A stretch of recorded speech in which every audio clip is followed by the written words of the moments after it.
మరి మన జగనన్న అభివృద్ధి సంక్షేమం కొనసాగాలని, మన ఎమ్మెల్యే అభివృద్ధి కోసం, అలాగే మన ఎంపీ విజయం కోసం మన వైఎస్ఆర్సీపీ నాయకులు, కార్యకర్తలు, అలాగే ప్రతి ఒక్కరూ వాలంటీర్లు డిజైన్ చేసి మరి మన జగనన్నను ముఖ్యమంత్రిని చేయాలని, మన ఎమ్మెల్యే వెంకట్రామరెడ్డిని మరోసారి ఎమ్మెల్యే చేయాలని, మన శంకర్ నారాయణ గారిని ఎంపీ చేయాలని 2 నెలల నుంచి కష్టపడిన ప్రతి ఒక్కరికి కూడా మన ఎమ్మెల్యే తరఫున, వెంకట్రామరెడ్డి గారి తరఫున ప్రత్యేక ధన్యవాదాలు తెలియజేస్తున్నాను.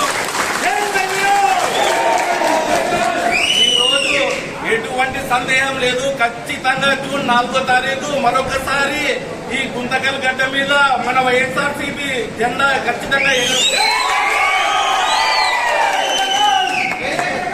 మీ అందరికీ కూడా ఇంకొకసారి ధన్యవాదాలు తెలియజేస్తున్నాను. ఎందుకంటే ఈ టీడీపీ వాళ్ళు ఎంత రెచ్చగొట్టే మాటలు మాట్లాడినా, తొడలు కొట్టినా, మీసాలు తిప్పినా మనం విజయం చేకూర్చాలని కూడా ప్రతి ఒక్క కార్యకర్త కూడా ఎక్కడ రెచ్చి చేశారంటే టీడీపీ వాళ్ళకి ఈ రోజు నుంచి అయిపోయింది మన ఎలక్షన్. మన కోసం ఓపికగా ఉన్నాము.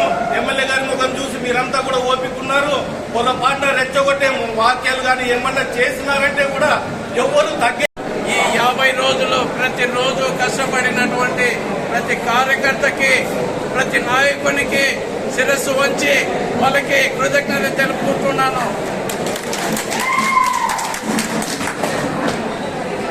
ముఖ్యంగా ఈ టీడీపీ వాళ్ళు, ఈ గుమ్మన్నూరు సోదరులు, మా కౌన్సిలర్లు కానీ, మా సర్పంచులను కానీ ఎంతగా ప్రలోభ పెట్టినా కూడా ఇసుమంతైనా కనుక్కోకుండా ఒక్కరు కూడా వెంకట్రామరెడ్డి గారిని, ఎవరిని కానీ, పార్టీని కానీ వదిలి పక్కకు పోకుండా ఎంతో నమ్మకంతో ఉన్నటువంటి మా నాయకులకు ప్రతి ఒక్కరికి మరొకసారి ధన్యవాదాలు చెప్పుకుంటున్నాను.